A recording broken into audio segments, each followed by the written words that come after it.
What's going on, everyone? Trap here with Chaotic Strategies. I know we've been MIA for quite some time now, but I promise you we're back. We're making more video content, and today I want to go over one of my favorite commander decks that came out back with the Ikoria set. And this commander is nasty. It's kind of like Kakashi Hatake from Naruto fused with a Stegosaurus and came together and made Calimax the Stormsire. This guy is absolutely insane, and it's just all about copying instances, copying sorceries, and just dealing all sorts of weird damage and effects to our opponents. So with that said, let's go ahead and jump right on into today's Commander Breakdown.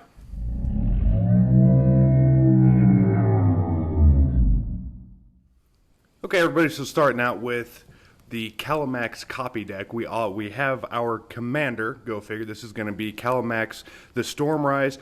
Awesome effects, he's a great commander, pretty cheap, requires 4, 1 green, 1 blue, 1 red, and then a colorless, obviously, to bring him out onto the field. And whenever you cast your first spell each turn, if Calimax the Stormrise is tapped, you can copy that spell. You may choose new targets for the copy, and then whenever he copies an instant, he gets a +1/+1. So if you play your cards right, this guy can get pretty nasty in a hurry.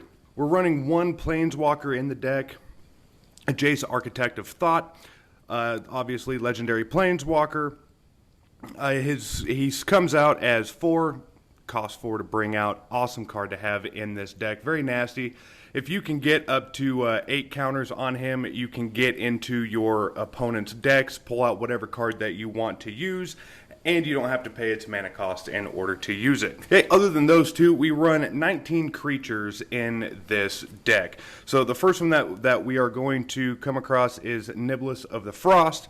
Flying, has prowess, and whenever you cast an instant or sorcery spell, tap 1 target creature an opponent controls, and it doesn't untap during its next untap phase. Atali, Primal Storm, this is probably one of my favorite cards in the deck. So whenever Atali attacks, you can exile the top card of each player's library.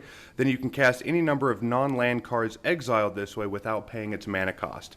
He's kind of high to get out. He's a 6 to get out, but man, he just does, it's unreal damage. 1 artifact creature, Solemn Simukharum. When he enters the battlefield, you can search your library for a basic land card, put it onto the field tapped, and then when he dies, you can draw a card. Glad Muse is the next one, so whenever a player casts a spell, if it's not their turn, that player draws a card. Wart the Raid Mother, it's one of the fantastic cards in this deck. I love utilizing this card when I can. So when it enters the battlefield, you create 2 1/1 red-green goblin tokens. And then each red or green instant or sorcery spell you cast has Conspire. So pretty much when you cast it, you can tap 2 of the matching color of that instant or sorcery, whether it be red or green, and then you can copy it and choose new targets for the copy. We also have Zyrus, the Withering Storm. This is a legendary creature. He's a snake leviathan. Flying, whenever an opponent draws a card, except for the first one they draw in each of their draw steps, you create a 1/1 snake creature token. And whenever he does combat damage to a player, you and that player each draw that many cards. So since his power is 3, if you attack, he does 3 damage, you each draw 3 cards. Paladin, Avid Arcanist. This one partners with Paco, Arcane Retriever, and you can play non-creature cards from exile with fetch counters on them if you exiled them, and you may spend mana as though it were mana of any color to cast those spells. And here is his partner, Paco. So he has haste, and whenever Paco attacks, you're going to exile the top card of each player's library and put a fetch counter on each of them. And then Paco also gets a +1/+1 for each non-creature card exiled that way. So very nasty combination there. Murmuring Mystic, whenever you cast an instant or sorcery spell, create a 1/1 blue bird illusion creature token with flying. So you can stack up counters pretty quick in this deck. Eon Frolicker, this is one that I kept in this deck just kind of in a pinch. It has flying, and when it enters the battlefield, if you cast it, target opponent takes an extra turn after this one, and until your next turn, you and planeswalkers you control gain protection from that player. Sharex, the Raging Isle. Spells your opponent casts that target Sharks cost an extra 2 to cast, or you can tap 3 Sharks gets plus X minus X till the end of your turn, where X is the number of islands you control. So very fantastic, especially for late game play. He comes out as a 0/17, but you can offset that late game when you have a lot of islands or mana stacked up. This is another one of my favorites in this deck. This is Melik Isret Paragon. You play with the top card of your library revealed. You may cast instant and sorceries from the top of your library, and whenever you cast an instant or sorcery from your library, copy it and choose new targets for the copy. Goblin Dark Dwellers has Menace, so anything that has Menace can't be blocked with anything. I believe it's less than 2 creatures. When he enters the battlefield, you may cast target instant or sorcery card with converted mana cost 3 or less from your graveyard without paying its mana cost. And if that card would be put into your graveyard this turn, you're going to exile it instead. So it kind of gives you another circulation on an instant that you can pull back out of your grave, use the instant without paying its mana cost, and you also get a free copy with Calimax. Charmbreaker Devils. At the beginning of your upkeep, return an instant or sorcery card at random from your graveyard to your hand, and whenever you cast an instant or sorcery spell, Charmbreaker Devils gets +4/+0 until the end of turn. So very nasty. Kind of a high cost for him to get out. Cost 6 to get out, but his effects are just nasty. Degen Illuminations. Flying. Each instant and sorcery spell you cast has Replicate. The Replicate cost is equal to its mana cost. So again, another way to just keep cycling instants and sorceries. Crackling Drake, he has Flying. His power is equal to the total number of instant sorcery cards you own in exile and in your graveyard, and when he enters the battlefield, you get to draw a card. So late game, again, that card can get very overpowered very quickly. We also have Tarland Sky Summoner. When you cast an instant sorcery spell, you're going to create a 2/2 blue Drake creature token with Flying. So again, another way to really stack up tokens. Kinnan Bonder Prodigy, legendary creature, human druid. Whenever you tap a non-land permanent for mana, add 1 mana of any type that permanent produced. You can also tap 7 and look at the 5 cards of your library. You may put a non-human creature card from among them onto the battlefield, put the rest on the bottom of your library in any random order. And for the last creature in this deck, Rashimi Eternity's Crafter, another legendary creature, Elf Druid. Whenever you cast your first spell each turn, reveal the top card of your library. If it's a non-land card with converted mana cost less than that spell's, you may cast it without paying its mana cost. If you don't cast the revealed card, put it into your hand. Okay, moving on to the instances, which is going to be our biggest part of this deck. We're running 24 instances in this deck. I know it seems like a lot, but since this deck pretty much does nothing but copy instances and sorceries, you're going to kind of want to have a lot of these on hand. So we're going to start with Clash of the Titans. You're going to target creature, fights another target creature. Pretty simple, but if you can get Calimax brought up with the copy counters, then this card comes in handy very well, and you can do it twice, copying off a Calimax. Artifact Mutation, you're going to destroy target artifact. It can't be regenerated. Create X 1/1 green spiraling creature tokens, where X is that artifact's converted mana cost. So if you run it up against a deck that has multiple artifacts, you can copy that with Calimax and just keep generating tokens that way as well. Hunter's Insight. You're going to choose target creature you control. Whenever that creature deals combat damage to a player or planeswalker this turn, draw that many cards. So just another way to get deeper into your deck. Tribute to the Wild. Each opponent sacrifices an artifact or enchantment. Again, great if you can copy this several times. Decoy Gambit. For each opponent, choose up to 1 target creature that player controls, then return that creature to its owner's hand unless that opponent has you draw a card. So if you target some of their big guys, they're more than likely going to have you draw a card, which gives you another way to get into the deck. Fire Prophecy deals 3 damage to target creature, and then you can put a card from your hand on the bottom of your library, and if you do that, you can draw a card. Growth Spiral, you're going to draw a card. You can put a land card from your hand onto the battlefield. So again, if you're stacked up on lands in your hand, this card will allow you to get another land drop. Curious Herd, choose target opponent. You may create X 3/3 green beast creature tokens, where X is the number of artifacts that player controls. Propheric Bolt. Propheric Bolt deals 4 damage to any target. Look at the top 4 cards of your library. Put 1 of those cards into your hand and the rest on the bottom of your library in any order. Hunting Pack. Create 4 green create a 4/4 green beast creature token. So again, this is high cost to get out, but again, you have so many different ways to copy. You just keep copying that and keep getting 4/4 green beast creature tokens. Whiplash Trap. If an opponent had 2 or more creatures enter the battlefield under their control this turn, you may pay 1 rather than pay this spell's mana cost, and you can return 2 target creatures to their owner's hands. It's a good way to kind of help clear the board if you need to attack. Chemist's Insight, draw 2 cards. Jumpstart, if you guys don't know what Jumpstart is, essentially you can pay this mana cost and then discard a card from your hand as well to use this out of graveyard, and then once you do that, it gets exiled. So essentially you can use that card 4 times because you can just keep copying it since it's an instance. Crop Rotation, as an additional cost to cast this spell, you're going to sacrifice a land, search your library for a land card, put that card onto the battlefield, then shuffle your library. I love this card because it doesn't come onto the battlefield tapped. Silence Twain, destroy target artifact or enchantment, then you get to draw a card. Harrow, as an additional cost to cast this spell, sacrifice a land. You're going to search your library for up to 2 basic land cards and put them onto the battlefield, then shuffle your library. Again, cards like this, you don't have to tap the lands that come out onto the battlefield. They just drop and you're good to go. Evolution Charm, you get to choose one of these for every time that you use it. You're going to search your library for a basic land card, reveal it, put it into your hand, then shuffle. Or you can return target creature from your graveyard to your hand, or target creature gains flying until the end of turn.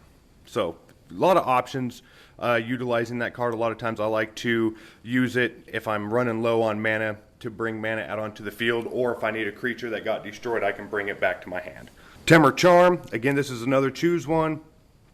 Target creature you control gets +1/+1 till the end of turn, and it fights a creature you don't control.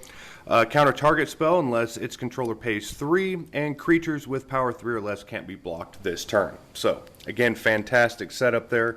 Lightning Strike, pretty common card. Lightning Strike deals 3 damage to target creature or player. Frantic Search, you can draw 2 cards, then discard 2 cards, and then untap up to 3 lands. So fantastic, especially you keep your lands untapping so that way you can keep playing more instances and keep copying with Calimax. Comet Storm, it's got a multi-kicker. 1, choose any target, then choose another target for each time this spell was kicked. Comet Storm deals X damage to each of them. So this is a fantastic card, especially if you're stacked on mana.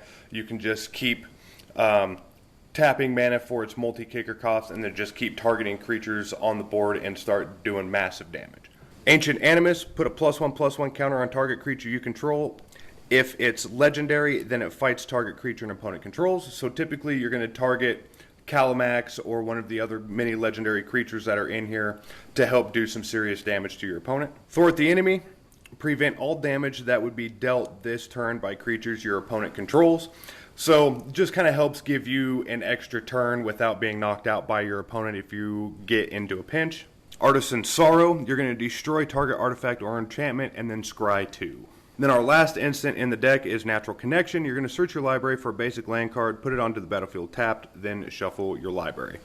So very simple. I know there's a lot of instances there, but again, with Calimax being able to copy and a few other creatures that we have being able to copy, they're a must in this deck. Okay, so moving on to our enchantments. I only run 4 enchantments in this deck. Wilderness Reclamation being one of them. At the beginning of your end step, you're going to untap all the lands that you control. Kind of invaluable with this, especially if you're running instances, so that way you can keep running instances during your opponent's turn 2 to kind of help disrupt their plays. Psychic Impetus, it's an enchant creature. Enchanted creature gets +2/+2 and is goaded, which means if it attacks each combat if it's able to, and attacks a player other than you if able. And then whenever enchanted creature attacks, you scry 2. So really helps. You know, 9 times out of 10 I'll use that card on one of my own creatures. Give it +2/+2. Don't really worry about the goaded part, but whenever that creature attacks, I can scry 2, which helps me get deeper into my deck if I need to.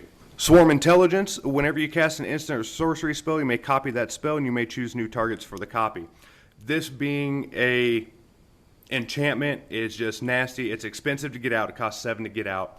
But with Calimax copying and a few other legendary creatures copying and then this enchantment on top of it, you can just sit there and copy enchantments all day long. It's unreal. And then the last enchantment for this deck is Primal Empathy. At the beginning of your upkeep, you're going to draw a card if you control a creature with the greatest power among creatures on the battlefield. Otherwise, you're going to put a +1/+1 counter on a creature you control. Hey, moving on to sorceries. I only run 8 sorceries in this deck just because you can't really copy the sorceries all that much with this deck. There are a few creatures like Muse that allow you to copy sorceries, so it still comes in handy, but I don't run as many as I do instances. The first sorcery we have is Surreal Memoir. You're going to return an instant card at random from your graveyard to your hand, and this also has Rebound, which means you can play it from your graveyard without paying its mana cost and exile it once it's used. Reclaiming Vines, you're going to destroy target artifact, enchantment, or land. Beacon Bolt deals damage to target creature equal to the total number of instant and sorcery cards you own in exile and your graveyard, and this also has Jumpstart. So you can use this from your graveyard by paying its mana cost and discarding a card, and then once you use it that time, it goes to exile. Rise of Thorns, you're going to choose one. You can either destroy target artifact, target enchantment, or destroy target land. Seismic Spike, you're going to destroy target land, and you're going to add 2 mountain to your mana pool. Demolish, you're going to destroy target artifact or land. Very simple. Desecration Plague, you're going to destroy target enchantment or land. And then Creeping Mold, destroy target artifact, land, or enchantment. So most of, as you can tell, most of those sorceries are targeting lands, enchantments, artifacts, and then being able to copy those with Mesrit if they're on the top of your library when you draw into them helps a lot, and that kind of helps keep your opponent at bay by either destroying their artifacts or lands just to keep them from being able to play. Hey, moving on to artifacts, I run 6 different artifacts in this deck. The first one is going to be Bonder's Ornament. You can tap it to add 1 mana of any color, or you can tap 4 plus this card, and each player who controls a permanent named Bonder's Ornament gets to draw a card. Arcane Signet, you're going to tap this and add 1 mana of any color in your commander's color identity, which is fantastic because we're running 3 different colors in our commander's identity, green, blue, or red. Twining Staff, if you would copy a spell 1 or more times, instead copy it that many times plus an additional time, and then you may choose new targets for the additional copy. And then you can also tap 7 and this card, and you can copy target instant or sorcery spell you control. You may choose new targets for the copy. So again, just being able to copy, if you already copied 1 instant 1 time, you get to copy it again. So you essentially get to use 1 instant 3 times. But if you have the enchantment set up with Calimax, you're going to copy it probably about 4 times, which is just insane. Lava Brink Floodgates, you're going to tap it to add 2 mountain, and at the beginning of each player's upkeep, that player may put a Doom counter on Floodgates or remove a Doom counter from it. Then if it has 3 or more Doom counters on it, sacrifice Floodgates. When you do it, deal 6 damage to each creature on the board. So it's kind of like a small board wipe. I don't really use it for that. Mostly I just use it to get 2 red mana on the board, but there are times when you get lucky enough to be able to use that minor board wipe. Soul Ring, you're going to tap it to add 2 colorless. And for the last artifact, I use Commander's Sphere. You can tap it and add 1 mana of any color in your commander's color identity, and then you can sacrifice Commander's Spear to draw a card. And I run 37 different lands in this deck. It doesn't matter. I've got all sorts of different types of lands here.